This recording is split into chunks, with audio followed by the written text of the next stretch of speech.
Hi, folks. Ryan Honeyman here from Lyft Economy. Many folks have come to us over the last 10 years and asked, how do I get more involved in creating an economy that works for the benefit of all life? They also ask, what skills and experiences do I need to help make this transition? So 3 years ago, we created something called the Next Economy MBA to help address this and similar questions. Lyft Economy's Next Economy MBA is an online course that's designed for entrepreneurs, aspiring entrepreneurs, students, recent graduates, employees, and folks who want to learn more about transformational next economy strategies and businesses. Join the growing alumni network of nearly 250 alumni who've gone through this program and learned essential skills and hopefully built lifelong relationships for catalyzing businesses in the emergent and regenerative economy. So we encourage you to check out our course. You can go to lyfteconomy.com/MBA. The next course, Cohort 7, starts on September 21st, 2021. So once again, go to www.lyfteconomy.com/MBA. And now, on with the show.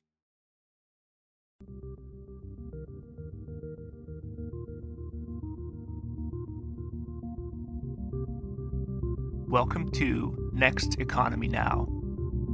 The goal of this podcast series is to highlight the leaders who are taking a regenerative, bioregional, equitable, democratic, racially just, and whole systems approach to creating the new economy. Chris, welcome to the show. Yeah, thank you so much. Cool. Well, let's start with your background. How did you first get interested in the racial justice work you're doing today? Yeah, so for me, I grew up in Southern California, in Los Angeles, Orange County area, and I got involved in social justice activism as a high school student when I was 15, and just really feeling a lot of the alienation and just feeling like there was something wrong in society in terms of war economy. In terms of just structural inequality, I saw a lot of poverty, racial segregation, and just felt like something was wrong. And so when I first met some activists who started talking about, well, part of what's wrong is the economic system that we live in is based on generating enormous wealth and profit for the few at the expense of the majority, that really resonated for me, and I felt a lot of class anger. Growing up in a mostly extended, a white working class family, seeing a lot of the ways that, schools and parks and public institutions were, underfunded, and just feeling a lot of that kind of class anger. But then over the years, as I, got involved in anti-war activism, with the first Gulf War in '91, for me, anti-racism was about being against the Ku Klux Klan and against neo-Nazis, which is a good thing. Which is, we crucially need as many white people as possible to be against the Klan and against neo-Nazis. But really having a deeper understanding of systemic white supremacy and the enduring reality of racism was the Rodney King verdict in Los Angeles. So African-American motorists pulled over for speeding at night, brutally beaten by 4 white police officers who were 30 miles from my house, were acquitted in an all-white jury in Simi Valley. In the other direction from my house growing up, Los Angeles went up in flames as tens of thousands of people took to the streets in protest of police brutality. And the enduring reality of racism was the world could see.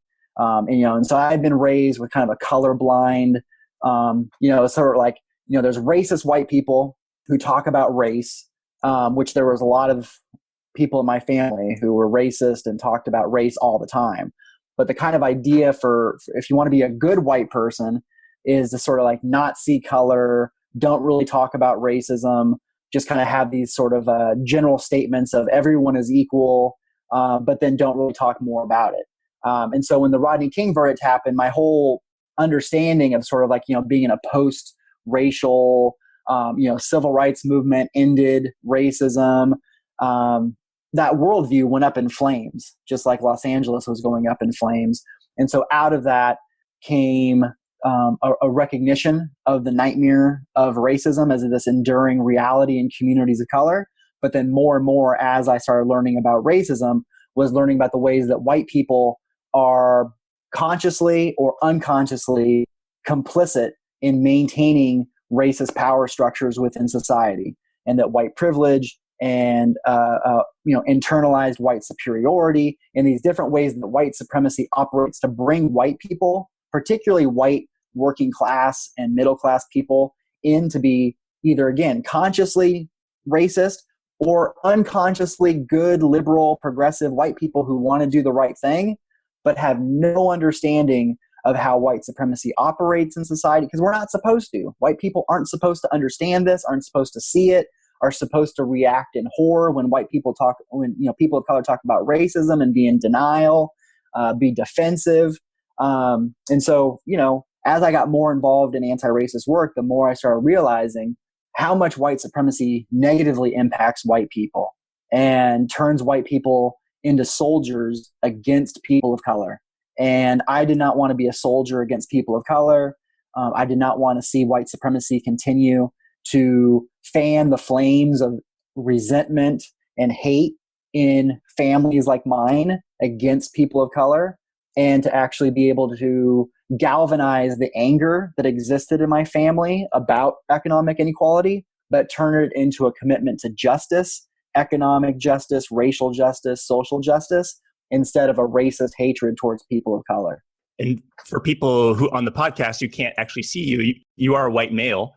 And so how did that, talk about your, after Rodney King and you were starting to learn more about it, what was your experience as a white male, and like how did you sort of evolve your role in the movement? Like how did that sort of evolve? Yeah, absolutely.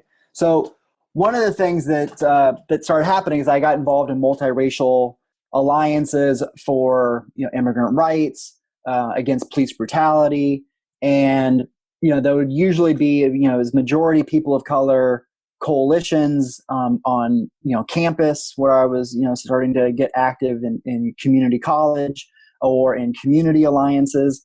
And oftentimes I would think, okay, well, when it comes to talking issues around racial justice, my role is just to really support and kind of do logistical support or help out here and there to support the people of color led effort. But really, my role is kind of more like just show up and, do what I can when there's a call for volunteers to do different things.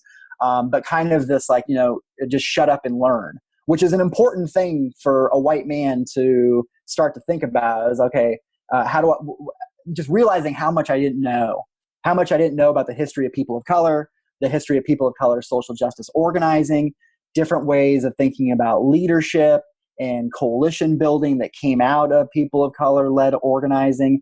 And so there was a lot for me to learn.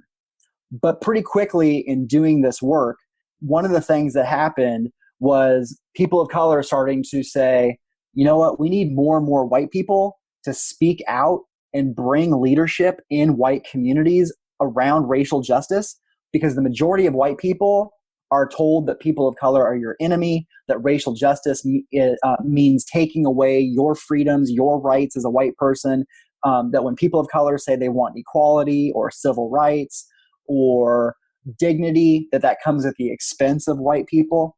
And so that white supremacy is leading white people to understand the world, and that there needs to be an anti-racist worldview, an anti-racist vision, anti-racist commitment that is being brought into white communities to help white people understand, why is racial justice important to me as a white person? Why is anti-racism crucial to my humanity? And not just ethically and morally, which is crucial, but also anti-racism is crucial to living in a healthy, vibrant, just society for everyone. And so more and more people of color said, we need more white people who are speaking to other white people, who are bringing leadership in white communities to align with racial justice, to align with multiracial efforts for democracy and for justice. Because if we only have, 10, 20 white people who are really committed to anti-racism and then just show up for the multiracial work and are supporting the people of color-led organizing, which is crucial, which is an important part of it. But if we don't also have white people who are trying to organize tens of thousands, millions of white people to embrace racial justice, to see the ways that racism is a poison, a toxic, a cancer, that white people in the majority are going to continue to be aligned with white supremacy, continue to be aligned with racism, and continue to be against progressive racial justice efforts. And so out of that, I started realizing that there's a lot of different ways for white men and white people in general to show up for racial justice work. Yes, sometimes it's about being in solidarity and supporting people of color-led organizing, whether it's around immigrant rights or Black Lives Matter or indigenous struggles for sovereignty. But it's also crucially important that white people make their anti-racist worldview and understanding and values known in white communities, and to bring leadership within majority white community gatherings, families, institutions, businesses. And so the more and more there's white people who are saying, you know what? Yeah, what's happening with police killings of Black people is wrong.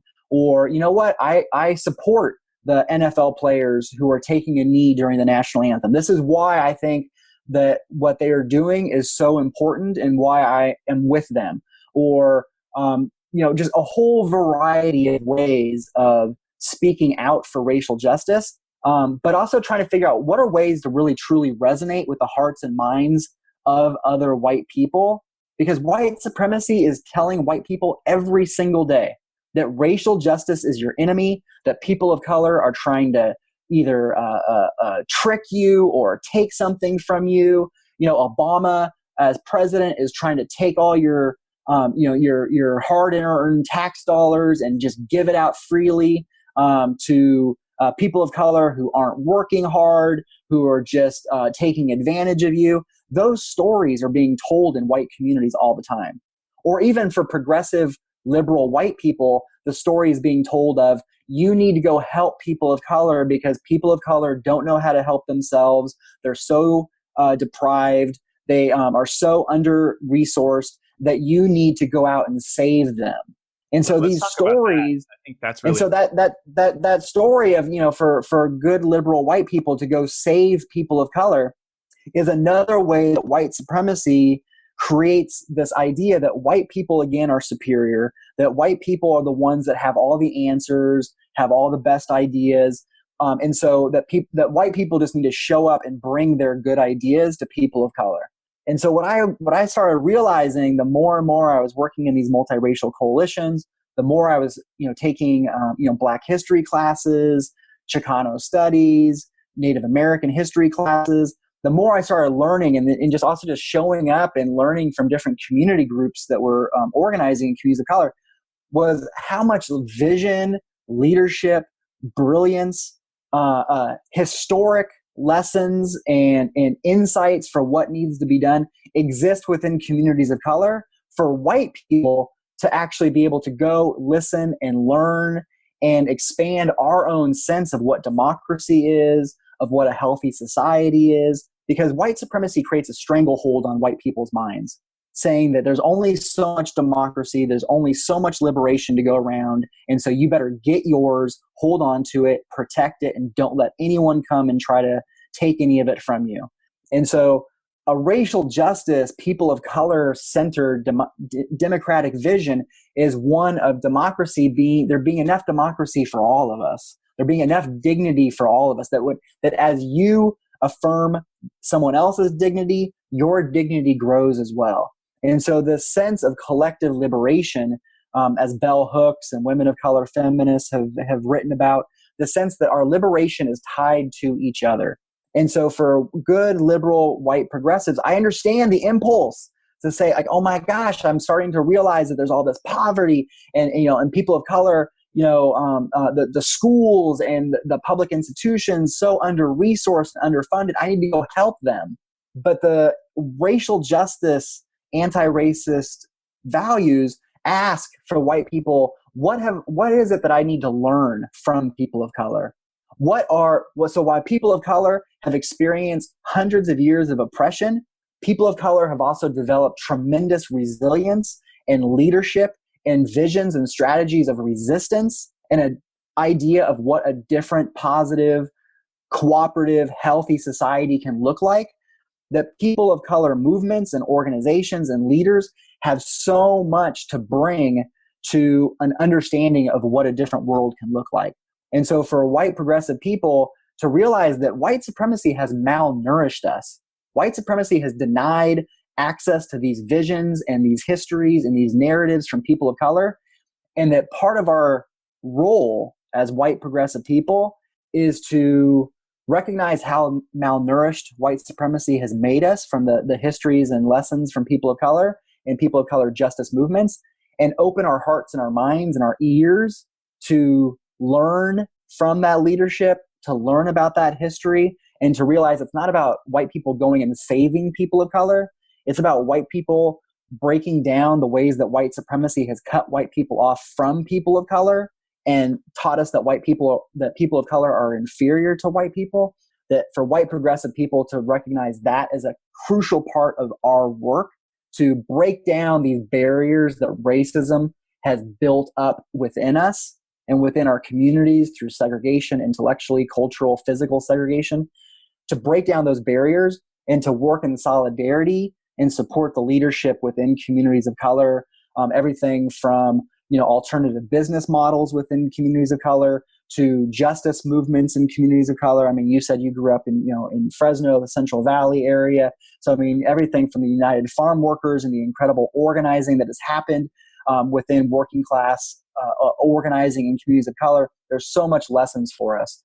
So rather than this idea of a white going and saving people of color, this idea of an anti-racist solidarity of white people rejecting the worldview of racism and embracing and learning more and more about a multiracial democratic vision, a multiracial racial justice worldview and history. Yeah, it seems like there's a noxious, well, it's interesting because it feels like the Trump administration has actually spurred more white people to be anti-racist, because I feel like we have this combination as white people, maybe even more as white men, where it's you don't have to think about it. That's a privilege, right? You can sort of just live your life, and it doesn't really. We think it doesn't affect us, right? But that's one problem. Two Right. is maybe we're interested and maybe we're intellectually supportive of it, but we don't know what to do about it. And then three, since we don't know what to do about it, or there's just a lot of things we could do, we just don't do anything. And I love that you told this story about we need more awkward white people. Can you tell that story about the difference between awkward white people and confident white people when talking about race? Yeah, absolutely. I mean, so I grew up in a family where there were really confident white people who talked about race. Because sometimes you hear this thing, particularly in progressive circles, of white people don't like to talk about race. It makes white people feel really uncomfortable. They're not sure what to say. They don't want to appear like they're racist. Just really uncomfortable. But again, my experience growing up, with a lot of racist white men who spoke very confidently about race and looked for opportunities to talk about race. It's not just that they weren't afraid to talk about race. They were looking for ways to make everything about race from a racist perspective. The reason our schools are underfunded or overcrowded, it's not because of the massive tax cuts to the rich and the gutting of the tax base and the stealing of the tax money from working class communities to benefit corporations. It's all those undocumented immigrants. It's black women on welfare, on and on and on and on again. And so oftentimes, thankfully, my mom in my family, she would argue back and she would say, no, that's not right. That's not true. And that was incredibly helpful for me because, again, and I think this is true for a lot of white kids, the only people I heard in my family, in my community, speaking explicitly about race who looked like me were racist. And so that was, if you talked about race, it was a racist worldview that was waiting for you, that was being fed to you. But an anti-racist worldview, in my experience, was usually really, awkward and uncomfortable and didn't know what to say. So white people who wanted to do the right thing but didn't know what it was, or white people who knew racism is wrong but didn't have much else to go on, and so didn't know how to have conversations about race, felt nervous, felt awkward, felt like they were going to say the wrong thing. And so that's why for me it's like I love awkward white people, because most white people, some white people did grow up with anti-racist role models. Some white people did grow up in really progressive, anti-racist households. But most white people do not grow up seeing other white people talking confidently about race unless they're racist. And so there aren't a lot of anti-racist role models that white young people are given. There are anti-racist role models out there, from Ann and Carl Braden to Howard Zinn, Zelphia Horton. There are so many incredible white anti-racist role models out there, but most white young people don't grow up knowing anything about them. And so for white people who want to start doing the right thing and want to be anti-racist, I remember, for years, going into these majority people of color, racial justice coalitions or meetings, and just feeling super awkward. Should I even be here? What am I supposed to do? And what is my place? And, should I talk to anybody? Would anybody want to talk to me?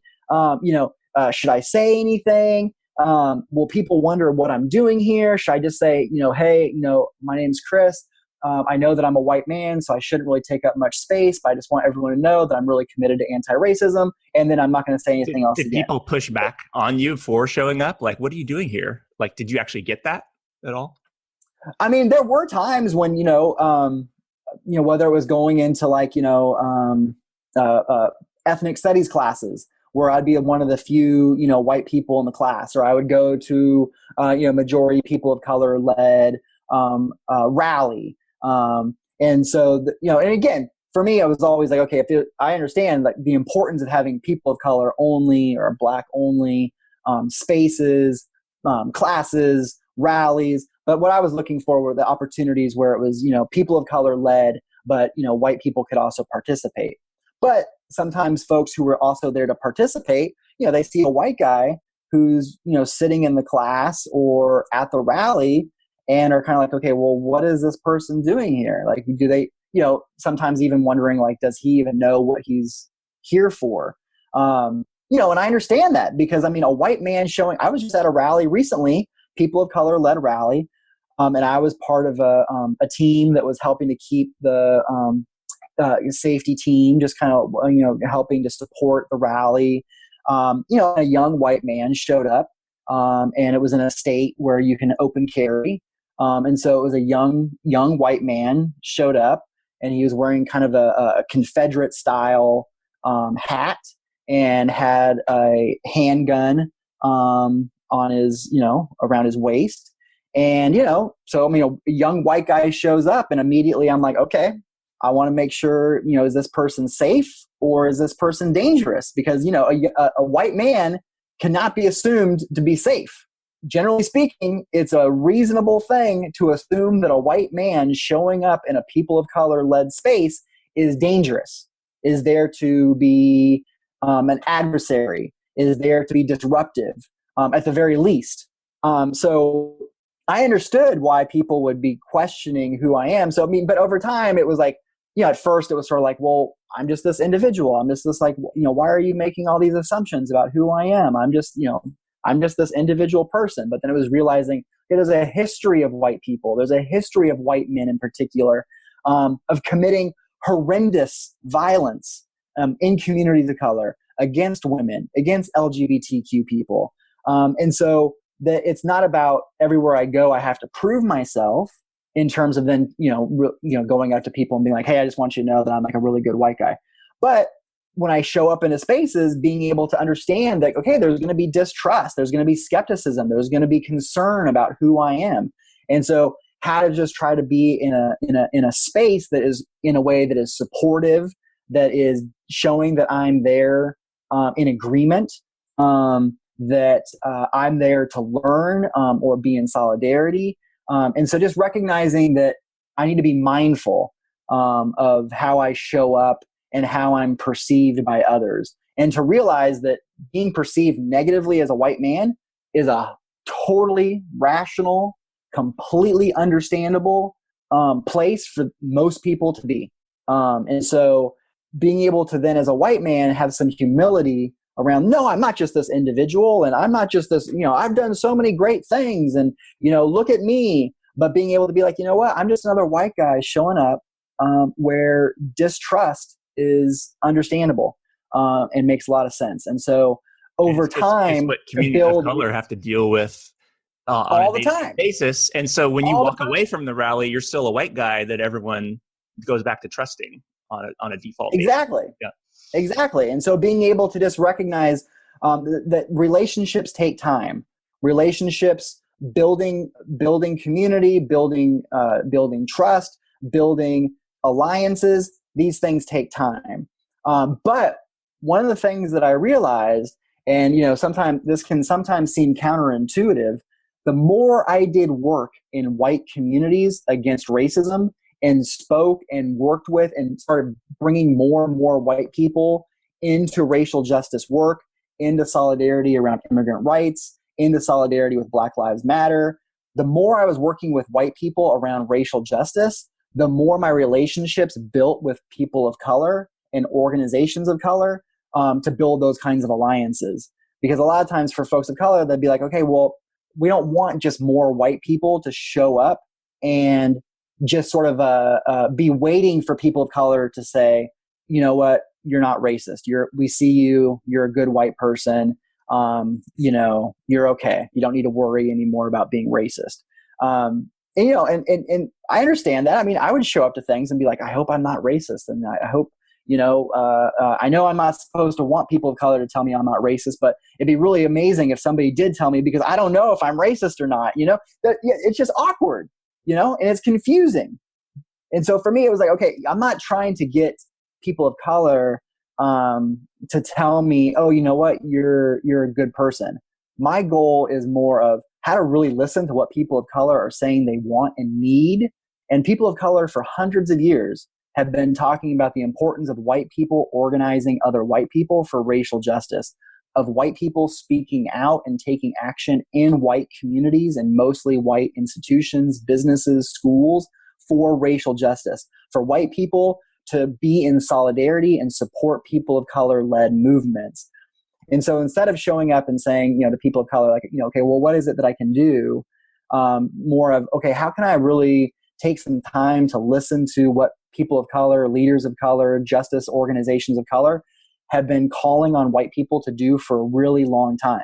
And then I understand that for average, everyday white people who haven't thought about this, they're not going to have access to, Barbara Smith, Audre Lorde, Gloria Anzaldúa, hundreds of years of women of color, feminism, and leadership. So my job is not to then go and say, all you white people are so racist. My job is to, okay, what have I been learning from organizations and leaders of color? And how can I help bring more of that history, those insights, that leadership, and bring that more into white communities? And how to help white communities get nourishment from liberation leadership of color, justice organizing from communities, that history, those lessons, how to help nourish white communities in racial justice, rather than just going and just telling all the white people I know how racist they are. I want to help, because white supremacy has trained every white person in this country to be deeply committed to white supremacy, whether they are progressive, whether they are Republican, wherever they at politically. White people have been trained and supported to be racist to the core, either as good white people saving people of color who are ignorant and don't know how to save themselves, or as racist white people who are committed to maintaining structural inequality through racism. So for anti-racist white people, the goal is not to just go out and tell white people how racist they are.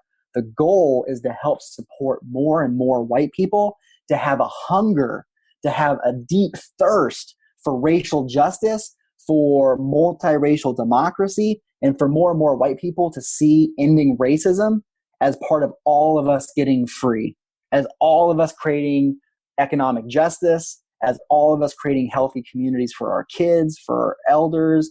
So creating that hunger helping white people recognize that they are hungry, that they've been malnourished. And not the hunger is not because people of color have taken the resources. The hunger is not because of this misplaced resentment towards people of color. The hunger is there because structural inequality justified through racism has been starving white communities of liberation values, liberation history, even white anti-racist history has been taken from white communities. And so for more and more white people to have access and entry points to racial justice. So that's my job and the job of other white anti-racists who want to do work against white supremacy, is to learn, listen, be in solidarity with people of color-led justice organizations, but then to also help bring leadership, help bring a different understanding of the world, a multiracial democratic worldview into white communities from a place of how to help save white people. So my job is not to save people of color. My job is to help save white people from this death culture of white supremacy that has trained white people to be soldiers against people of color. What are your thoughts on I've heard white people say, well, it's not about race, it's about class. That's like a classic, I feel like, argument. And it's not to say that we shouldn't look at class, but can you talk about that argument? And, I don't know if you also saw the Raj Chetty study about, race has dramatic effects on, basically African-American men who start off wealthy have a 4 times more likelihood of losing that wealth in their sort of generation as opposed to white men with like sort of all the other areas controlled for. And can you just talk about like this race versus class argument?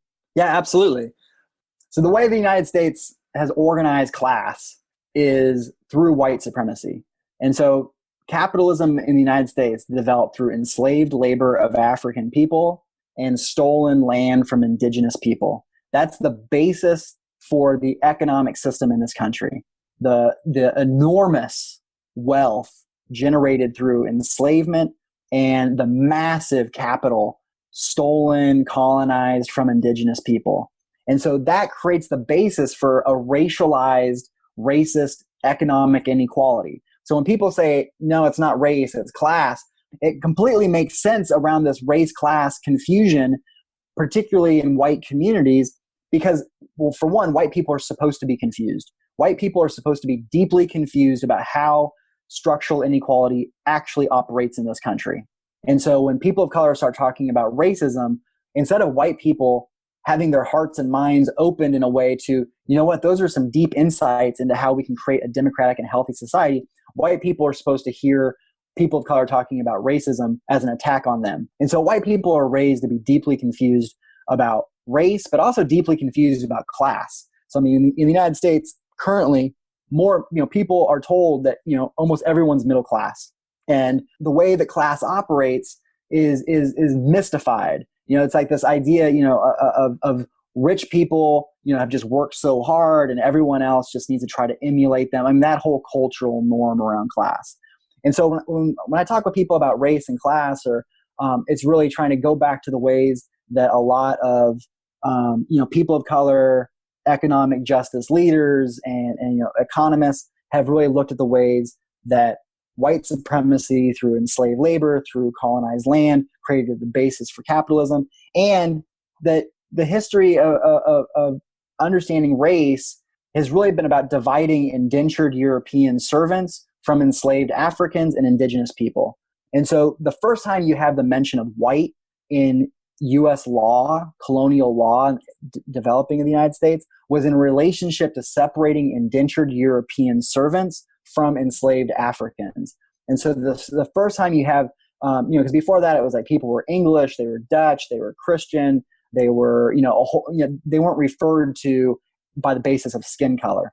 So the first time you start having people referred to as white is in relationship to poor and working class white people being given certain political or economic rights, whether it's the right to own land, the right to carry a gun, the right to eventually, vote, was, that was all for white working class and poor men. And then white women having second class status through their relationships to white men. But nonetheless, the development of talking about white people was in relationship to working class white people having access to certain political, economic rights at the same time that enslaved African people and indigenous people were having any kind of not democratic rights, because they were already excluded from democratic rights, but having their humanity further and further stripped away. And so the black codes of, if you were born the mother of a slave, you were born a slave, of further legal and socially sanctioned torture and violence to increase productivity on plantations, a whole wide range of stripping away humanity. And so working class white people absolutely have had racism used as a way to exploit their labor, exploit their lives. So it's not about saying, white privilege means that white people have just had such a great life. It means that white people have been given certain access to rights or benefits, not being seen as a criminal when you walk into a store automatically, being able to have your authority, especially as a white man, your authority as a legitimate person, recognize, whether you're trying to get a home loan or you're just talking to a police officer, those kinds of things that have been taken away from people of color for hundreds of years. So it's absolutely about class, and it's also absolutely about race, because the ways, again, that I, as a white middle class person, experience class is through race. So like you just said about how the accumulation of wealth has, the laws and social policies have supported white people being able to pass on wealth, accumulate wealth, whether that's, my family became middle class through low interest home loans, through the GI Bill, which a lot of GIs of color were not given the same access to those low income home loans, or the boom of the suburbs after World War II, that was through all of these federal programs of low income home ownership programs and low interest business loans to build up, many of which were explicitly white only suburbs, white only neighborhoods, not just because that's who was culturally, but in the laws, actual redlining in the banks, but then also agreements, community agreements in the contracts of building up new suburbs, cities, counties, that these were going to be white only neighborhoods. And so my family became middle class through federal low income, low interest loan home ownership programs that then propelled us into the middle class over a couple of generations. That was denied over and over and over again to people of color.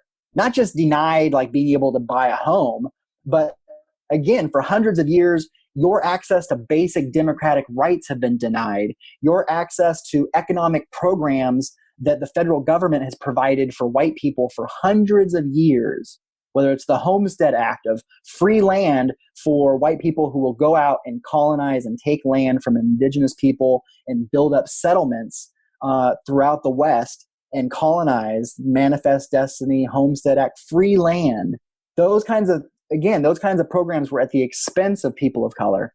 So when we talk about how wealth has been passed down, whether it's even just, being able to pass on your home, pass on, whether it was many jobs that were, you would be able to get better access to a job if someone in your family had previously worked there. Well, people of color who have been denied access to many of those jobs for hundreds of years. And so if there's this grandfathering in clause of you have access to this kind of a job because of previous family, employment, then again, that creates this structural inequality between white working class families that are still struggling, still trying to fight to be able to make ends meet within this economic system of capitalism. But it also, again, pits white families at this disadvantage against families and communities of color. So it's not about is it race or is it class? It's how has race shaped class in the United States, and how has race been used to get white working class and white poor people to blame people of color for their problems instead of the bosses, the slave owners of indentured European servants, the corporations, the CEOs, the people who are making at the 1%, accumulating the wealth and the profit from all of our communities. So while you're ignoring the reality of a ruling class, because you don't know anything, you don't know about it. You're not taught about it. We're not raised to understand there's a ruling class, but we are raised as white people to hear about how people of color are trying to take everything from us, are trying to steal our jobs, are trying to take over our schools, overcrowd our hospitals, on and on and on. So that's what white people get raised in.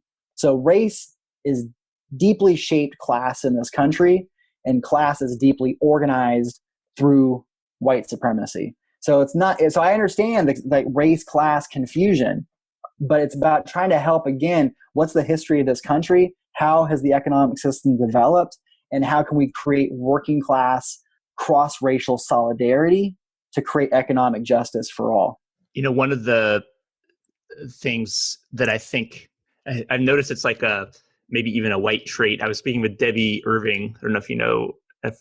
She's fantastic. Yeah. About, okay, so like a very white thing is like, what are the 5 action steps to address racism? It's almost like white people need like an action plan and a toolkit. But in acknowledging that, and when you speak, or when you have people who are like, maybe they're just starting out and they're intellectually aligned with this, but they've never done anything, or they don't know what to do. What are the steps you recommend somebody take in order to make progress towards that path of being a white anti-racist advocate? Yeah, absolutely. And I think it's about how we understand the work. And so this idea of like it being a very, like a white, white people want to have the 3 things you can do. But again, if that's coming from a perspective of like, oh my gosh, racism is really horrible. Okay, what are 3 things that I can do so that I can now feel like I'm a really good white person and that I'm not racist, and now I can just like get on with my life? That's the danger. The danger is this idea, and I understand, because if you've been raised this whole time in your life to not understand racism, it's hard to be like, oh my gosh, this is all around us. This is like an enduring institutional reality that shapes the policy, the culture, the economic political system we live in. So I understand the impulse to be like, okay, I just want to do 3 things and not worry about, and just be able to know that I'm not racist, because I don't want to be racist. And so for me, some of the steps is, this isn't about individual white people no longer being racist. I mean, yes, of course, we want as many white people as possible to no longer be racist. But for the people who are listening to this podcast, for the people who I'm talking with, the goal is not for you to be an individual, I'm not racist white person. The goal is for you to be a committed racial justice, anti-racist white person who wants to end institutional structural white supremacy and get all of our communities of color, white communities, free from the nightmare, the cancer of racism. So, because the danger of individual white people who are not racist is then it becomes a thing of protecting your ego, protecting your persona as, well, I'm not racist. And so if your goal is just, I want to tell everyone and make sure everyone knows I'm not racist, that doesn't change the reality of white supremacy shortening the life the life of people of color by dozens of years compared to white people in the society. It doesn't change the wage discrepancies. It doesn't change the police brutality in communities of color. And so we don't need white people who are just not racist. We need white people who are on fire for justice and want to end racism. And so part of the steps then is how to deepen your capacity to be on fire for racial justice. So some of the initial steps that I encourage is for people to go out and start reading about people of color liberation movements, whether it's picking up books by women of color feminists like Bell Hooks, or Michelle Alexander's book, The New Jim Crow, or reading about the history of social justice work in communities of color, both the civil rights movement, which is absolutely essential, the Black freedom movement in the South in the 50s and 60s, but also about the long history for hundreds of years of social justice organizing in communities of color. So being able to start reading about that history, being able to, whether you're in a place where there's events where you can learn more about that history, or discussion groups, looking for resources to learn more about the history and organizing in communities of color for social justice, and looking for where is there racial justice work happening where you live that's being led by people of color, and how to start showing up in ways that is about solidarity. So whether that's about folks fighting for immigrant rights, whether that's folks fighting around Black Lives Matter and ending police brutality, whether that is a whole wide range of racial justice work that's happening in communities all over the country, from suburbs and big cities and small towns. How to show up, again, not as, oh, I'm going to show up and tell those people of color how they should really do this, and that to be effective. Or I'm going to go and I want to make sure everyone there knows that I'm not racist. But to go to those kinds of events, community gatherings, and again, trying to get a sense of, like, is this a public event that's being called for? I mean, if you find out about it, then it's probably a public event. And being able to show up, to listen, to learn, to figure out, okay, how can my business, how can my organization support what's happening?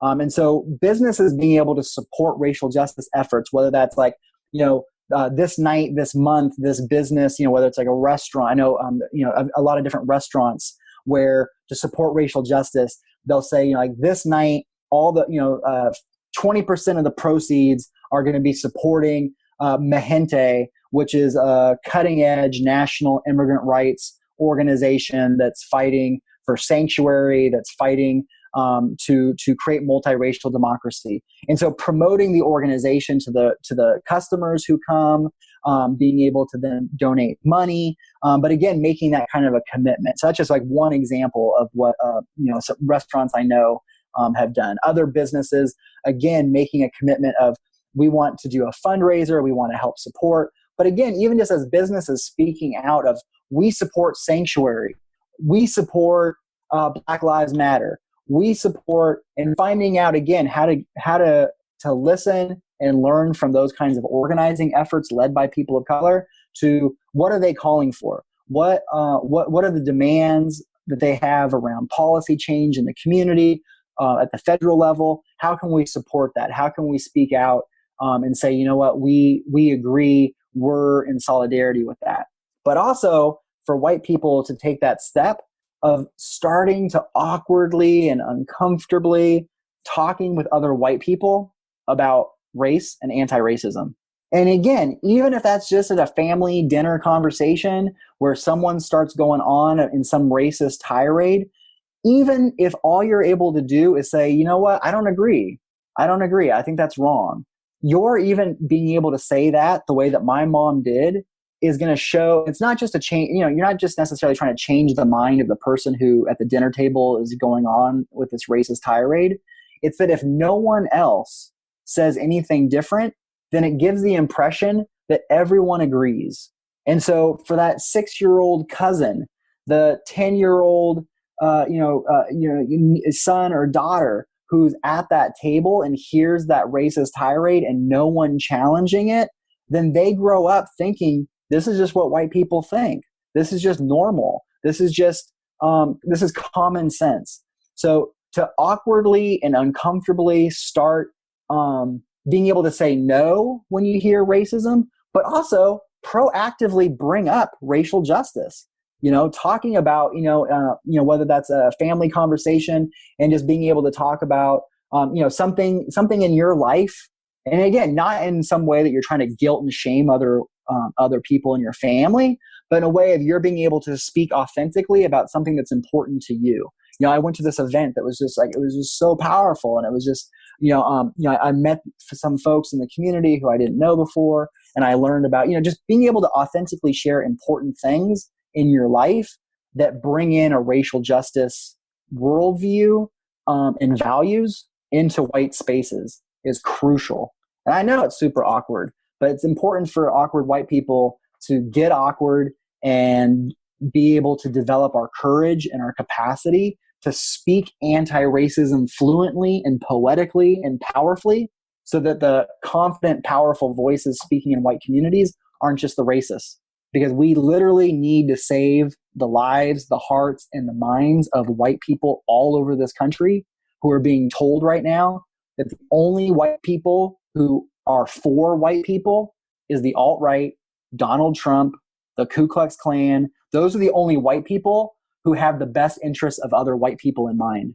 White anti-racists need to say, you know what, the best interest for white people, for our humanity, for economic justice, for a healthy society, is to do everything we can to end the nightmare of racism and build vibrant, multiracial democracy that affirms resources and respects the dignity of all. That's the world I want to live in. That's the world I want my kids to grow up in. And that's in the best interest of white people. The alt-right and Donald Trump do not love white people. They're continuing to lead white people into this death culture that continues to maintain economic inequality for the majority of white people who are working class and poor and are struggling. And it says, don't do anything. Don't organize a union. Don't join in people of color struggles. Don't rally around a progressive multiracial agenda. It says white supremacy, hang on to it like an anchor that is going to drown you. But instead, the anchor that's going to drown you is being portrayed as a lifeboat that's going to save you. And so anti-racists need to speak powerfully and regularly in white communities about how anti-racism and racial justice is about all of us getting free in a real way that resonates with white people. White people need a vision of liberation connected to ending white supremacy, not a vision of maintaining a Make America Great Again that keeps white people in a stranglehold, in a prison of structural white supremacy that leads to hate, resentment, anger at people of color instead of a commitment to justice and joining with people of color. Well, Chris, I could talk to you for another 4 hours. I feel like it's super inspiring, and for folks who are interested in learning more and maybe checking out your books or having you speak at their place, can you give folks a little background on what are the other things you work on and where folks can learn more? Yeah, absolutely. So my website is chriscrass.org, and through the website, you can get links to the books that I've put out. Towards Collective Liberation is a book of essays, lessons around social justice organizing, around anti-racist work, stories around my own coming into consciousness around sexism as a white man, and coming into consciousness and beginning to get involved in anti-racist work. That book, Towards Collective Liberation, and then the other book that you mentioned, which is Towards the Other America, which is, in both the books, have a lot of interviews with white people who are doing incredible anti-racist work in their communities.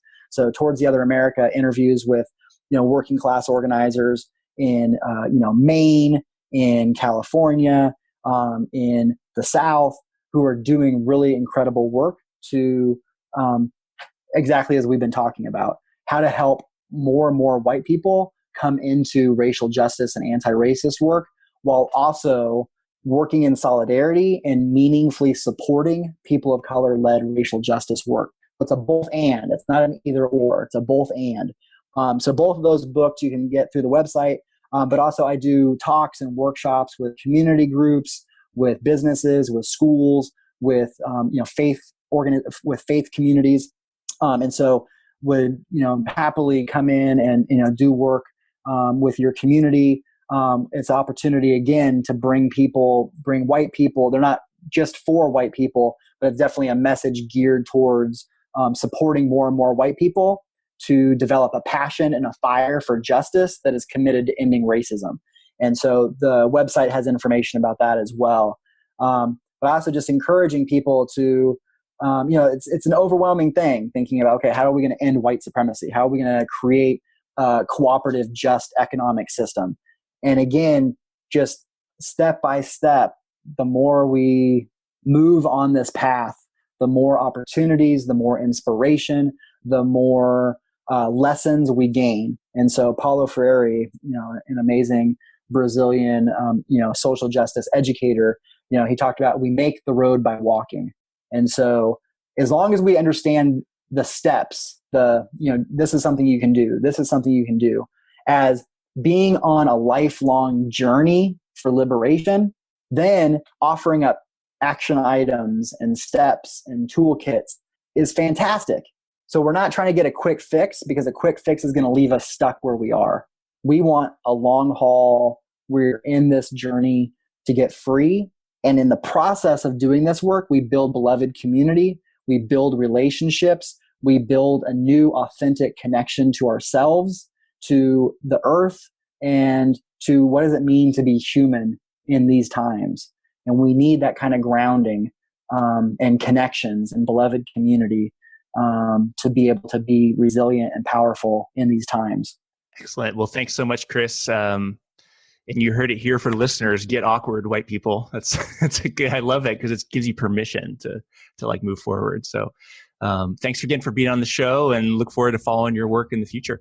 Yeah, well, thank you so much for all that you're doing, and for everyone out there who's trying to create some new economic institutions for us to thrive. Next Economy Now is a production of Lift Economy. To listen to all of our episodes, go to lifteconomy.com/podcast. That's LIFT economy.com/podcast. You can also sign up for our monthly newsletter at lifteconomy.com/newsletter. Please also rate and review our podcast on iTunes, Spotify, Stitcher, or wherever you get your podcasts. Thanks for listening.